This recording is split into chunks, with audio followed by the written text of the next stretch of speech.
Hello दोस्तों, सिव education channel पर आपका स्वागत है। हम कर रहे हैं पशु परिचय की तैयारी और पशु परिचय के अंदर हमने राजस्थान हिस्ट्री वाले कुछ टॉपिक हैं वो हमने कंप्लीट कर दिए गए हैं और आर्किटेक्चर के अंदर हमने दुर्ग स्टार्ट किया था और दुर्ग के अंदर हमने चित्तौड़गढ़ दुर्ग कंप्लीट कर दिया है और उसके बाद हमारा चल रहा था कुंभलगढ़ दुर्ग। कुंभलगढ़ दुर्ग के बारे में हमने इसके उपनाम माहौर, मछेंद्र, कुंभल मेरू ये सारे पढ़ लिया था। उसके बाद कुंभलगढ़ है कहाँ, राजसमंद में है और किसका निर्माण किसने करवाया था, ये सारी चीजें हमने पिछली क्लास में देख ली थी। यदि आपने पिछली क्लास नहीं देखी है तो अभी जाके क्लासें देख सकते हैं। आज की क्लास में क्या देखने वाले हैं, आज की क्लास में देखेंगे जो कुंभलगढ़ के प्रवेश द्वार है, किसके, कुंभलगढ़।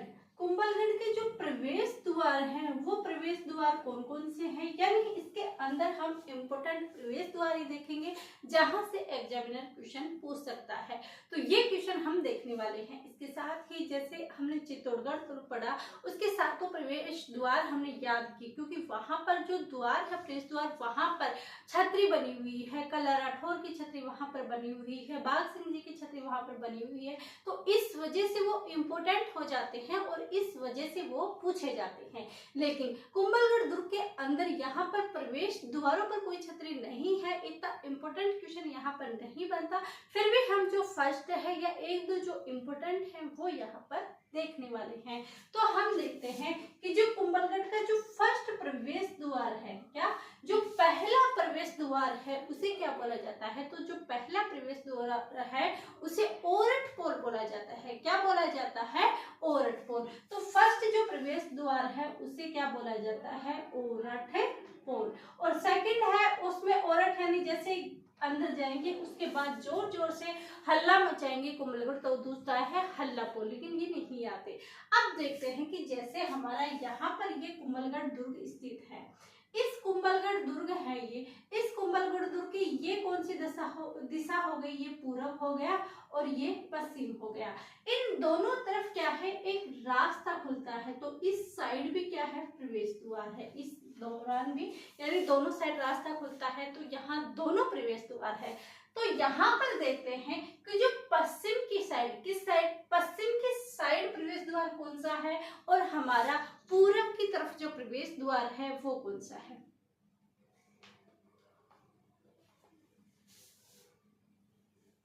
तो क्या देखते हैं, हम देखते हैं कि पूरब की तरफ कौन सा द्वार है और पश्चिम की तरफ कौन सा है। तो पश्चिम की तरफ जो प्रवेश द्वार है वो है हमारे टीडा बारी, कौन सा है, टीडा बारी। और जो इस साइड है, किस साइड, पूरब की साइड जो प्रवेश द्वार है वो प्रवेश द्वार कौन सा है, ये है टीडा बारी, तो यह है दानी बट्टा। क्या है, दानी बट्टा प्रवेश द्वार है। तो ये टीडा बारी है, ये प्रवेश द्वार हमारा खुलता है मालवा की तरफ और ये मारवाड़ की तरफ, मालवा नहीं मारवाड़ की तरफ, और ये मेवाड़ को मारवाड़ से जोड़ता है, मारवाड़ से जोड़ता है। तो इन दोनों प्रवेश द्वारों के बारे में ये निश्चित है क्योंकि यहाँ से क्वेश्चन यही पुट होने वाले हैं कि कौन सा प्रवेश द्वार है जो मेवाड़ को मारवाड़ से जोड़ता है और कौन सा प्रवेश द्वार है जो मारवाड़ की तरफ खुलता है।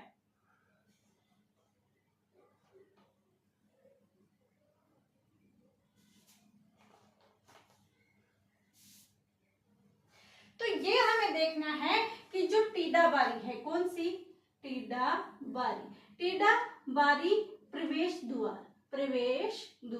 अब टीडा बारी जो प्रवेश द्वार है ये है कहां पर स्थित, तो इस दुर्ग के पश्चिम दिशा की ओर, किसकी ओर, पश्चिम दिशा की ओर स्थित है और ये मारवाड़ की तरफ खुलता है, किसकी तरफ खुलता है, मारवाड़ की तरफ खुलता है। दूसरा जो प्रवेश द्वार देखा वो देखा हमने दानी बट्टा, और ये दानी बट्टा जो प्रवेश द्वार है वे किस साइड में खुलता है, तो ये पूर्व दिशा के अंदर खुलता है और ये दानी बट्टा जो प्रवेश द्वार है वो मेवाड़ को मारवाड़ से जोड़ता है। किसको जोड़ता है, मेवाड़ को मारवाड़ से जोड़ता है, किसे जोड़ता है, मारवाड़ से जोड़ता है। तो तो ये हमारी है कुंभलगढ़ दुर्ग के बारे में जो प्रवेश द्वार है। और प्रवेश के द्वार में यदि क्वेश्चन आ भी जाए ना तो हमारा गलत नहीं होना चाहिए, क्योंकि इन दोनों के अंदर यही चीजें हमें अच्छे से पता है कि ये इम्पोर्टेंट हो सकती है। यदि एग्जामिनर की नजर यहाँ तक जाती है तो ये क्वेश्चन जरूर पुटअप करेगा, वरना इस वाले में इसमें से क्वेश्चन आने की संभावना कम है। लेकिन यदि आ गया तो जिसने ये क्लास से देखी है उसके अलावा ये चीजें किसी की सही नहीं होने वाली। तो ये चीजें यहाँ पर हो जाती है। हमने कुंभलगढ़ के प्रवेश द्वार तो देख लिए, लेकिन वहां पर किले के अंदर क्या पानी पीने की व्यवस्था तो होगी। तो पानी पीने की जो व्यवस्था होगी, उस पानी पीने की व्यवस्था के अंदर क्या क्या थे, तो किले में जल स्रोत यानी कौन कौन से जल स्रोत थे किसके अंदर, कुंभलगढ़ दुर्ग के अंदर।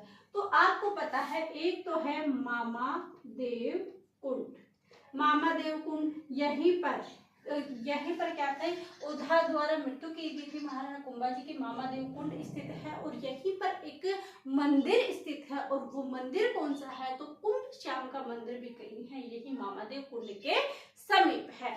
ये हो गई। और कौन सी और थी हमारी झाली बाव की बावड़ी।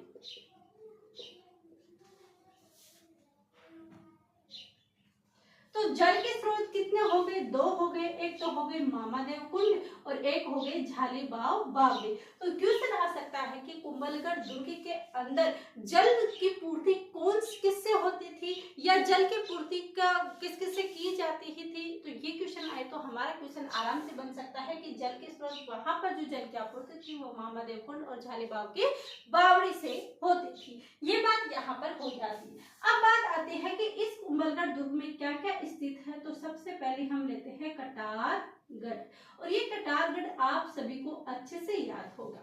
क्यों होगा, क्योंकि कटारगढ़ है। पूछा जाता है कि कटारगढ़ कौन से का हिस्सा है, कौन से दुर्ग का हिस्सा है, तो कुंभलगढ़ दुर्ग का हिस्सा है।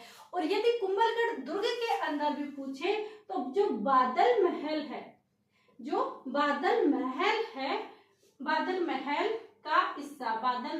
का हिस्सा, तो कटारगढ़ क्या है, बादल महल का भी हिस्सा है। कटारगढ़ है कहाँ, कुंभलगढ़ में, लेकिन कुंभलगढ़ महल में भी किसका हिस्सा है, तो कुंभलगढ़ महल में भी किसका हिस्सा है, बादल महल का हिस्सा है।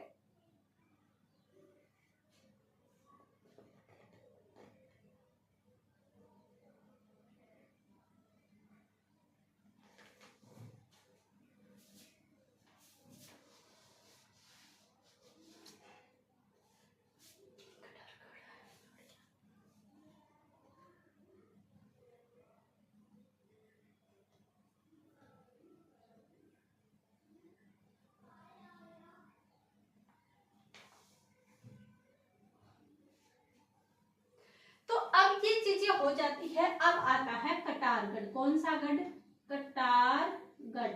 और ये कटारगढ़ कहाँ पर स्थित है, तो ये जो कटारगढ़ है वो कटारगढ़ हमारे कुंभलगढ़ दुर्ग में है। और जो कुंभलगढ़ की जो सबसे ऊंची चोटी है, सबसे ऊंची चोटी के ऊपर क्या है, सबसे जो ऊंची चोटी है उसके ऊपर ये कटारगढ़ यानी बनाया गया है। और जो बादल महल है, जो बादल महल है वो इसी का हिस्सा है। किसका, कटारगढ़। तो बादल महल इसी का भाग है। किसका भाग है, बादल महल इसी कटारगढ़ का भाग है। और इस कटारगढ़ को क्या कहते हैं, तो इसे कटारगढ़ को कहते हैं मेवाड़ की आंख। क्या कहते हैं, मेवाड़ की आंख। मेवाड़ की शरणस्थली किसे कहा जाता था, तो मेवाड़ की शरणस्थली कुंभलगढ़ दुर्ग को कहा जाता है। और यदि क्वेश्चन आ जाते हैं कि मेवाड़ की आंख किसे कहा जाता है, तो मेवाड़ की आंख किसे कहा जाता है, कटारगढ़ को। और कटारगढ़ का ही हिस्सा कौन सा है, बादल महल। क्या है, बादल महल। और इस जो बादल महल है उसका निर्माण किसने करवाया था, तो फतेह सिंह ने। किसने, फतेह सिंह ने क्या करवाया था, बादल महल का निर्माण करवाया था। किसने करवाया था, फतेह सिंह ने क्या करवाया गया था, बादल महल का निर्माण गया था। तो कटारगढ़ का हिस्सा बादल महल है। कटारगढ़ सबसे ऊंची चोटी पर स्थित है। कौन सा दुर्ग? कटारगढ़ दुर्ग। कटारगढ़ दुर्ग को क्या कहा जाता है? तो कटारगढ़ दुर्ग को मेवाड़ की आंख कहा जाता है। और फिर हमने कहा कि ये बादल महल का जो निर्माण करता है वो कौन है? फतेह सिंह। और इस बादल महल का निर्माण भी ये दो भागों में करते हैं। एक तो आ जाएगा जनाना महल, कौन सा? जनाना महल। और एक आ जाएगा मर्दाना महल। और महाराणा प्रताप का जन्म कहाँ हुआ था? यहाँ से ये क्वेश्चन जरूर आता है कि महाराणा प्रताप का जन्म कहाँ हुआ था। तो महाराणा प्रताप का जन्म कुंभलगढ़ दुर्ग के, कटारगढ़ के महल के, बादल महल के, जनाना महल के अंदर हुआ था। किसका? महाराणा प्रताप जी का जन्म 9 मई 1540 को। तो ये चीजें यहाँ पर होती है। हमने कुंभलगढ़ दुर्ग के बारे में एक छोटी सी जानकारी प्राप्त की है। कुंभलगढ़ दुर्ग के बारे में जाना है कि जो कुंभलगढ़ का जो प्रथम प्रवेश द्वार है उसे ओरठ पोल, और जो सेकंड द्वार है उसे हल्ला पोल कहा जाता है। साथ ही टेढ़ाबाड़ी प्रवेश द्वार है वो कहाँ है? तो वो पश्चिम दिशा में मारवाड़ की क्या करता है? मारवाड़ की तरफ खुलता है। और एक है दानीबट्टा जो कि पूर्व दिशा की ओर स्थित है। यहाँ पर हमने ये कुंभलगढ़ दुर्ग का छोटा सा देखा भी कि ये पूर्व दिशा में है, ये मेवाड़ को मारवाड़ से जोड़ता है। फिर हमने देखा किले में जल के स्रोत कौन से है? मामादेव कुंड है। और कौन सा है? झालीबाग की बावड़ी। कटारगढ़ के अंदर ये कुंभलगढ़ की सबसे ऊंची चोटी पर स्थित है, इसीलिए इसको मेवाड़ की आंख कहते हैं। और देखा कि बादल महल भी किसका भाग है? ये क्वेश्चन आ सकता है। तो बादल महल कटारगढ़ का ही भाग है। बादल महल का निर्माण फतेह सिंह जी ने करवाया था। और इसके बादल महल को भी दो भागों में डिवाइड किया। एक तो आ जाएगा जनाना महल और एक आ जाएगा मर्दाना महल। ये चीजें यहाँ पर हो जाती है। हम यहीं पर राजस्थान जीके की ज्योग्राफी क्लास से कंप्लीट हो चुकी है। पशु पक्षी की आर्ट कल्चर की चल रही है, हिस्ट्री हमारी कंप्लीट हो चुकी है। ऐसे ही हम कोर्स पूर्णता की ओर ले आएंगे। इस समय ये सभी के स्टूडेंट देख रहे थे कि पशु परीक्षा का एग्जाम तो अभी दिसंबर में है, अभी देखेंगे, तैयारी करेंगे, ये है वो है। आप अच्छे से तैयारी करिएगा, क्योंकि जैसे ही आचार संहिता खत्म होने वाली है, वैकेंसियों की भरमार फिर से आने वाली है। जैसे कि अभी पशु की जैसे ही वैकेंसी हुई तो सभी लोगों में एक जश्न सा बन गया।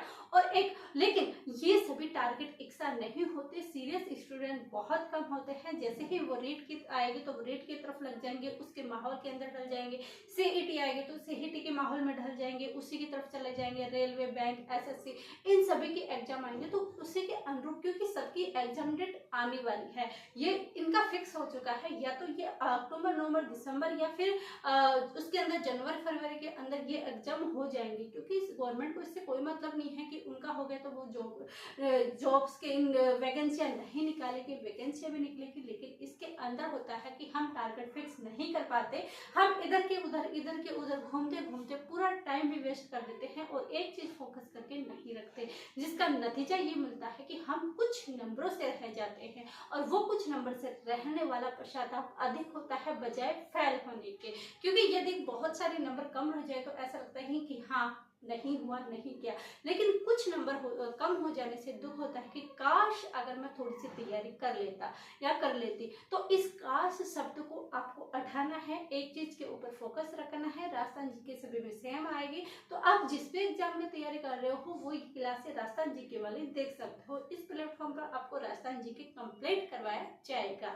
ऐसी क्लासें आपको मिलती रहेगी। यदि ये वीडियो आपको पसंद आता है तो लाइक कीजिएगा और इस चीज के लिए हमें सुझाव दीजिएगा कि और चीजें क्या न्यू करना चाहिए जिससे कि स्टूडेंटों को अच्छी लगे। सभी बातें इसी एजुकेशन से संबंधित होनी चाहिए। वैकेंसियां आती रहेंगी और हम ऐसे घूमना नहीं है, हमें अपनी फोकस, अपनी तैयारी अच्छे से रखनी है। आई होप आपको चीजें समझ में आई हो। यदि अभी तक चैनल को सब्सक्राइब नहीं किया तो सब्सक्राइब जरूर कीजिएगा। आप सभी का धन्यवाद। Thank you.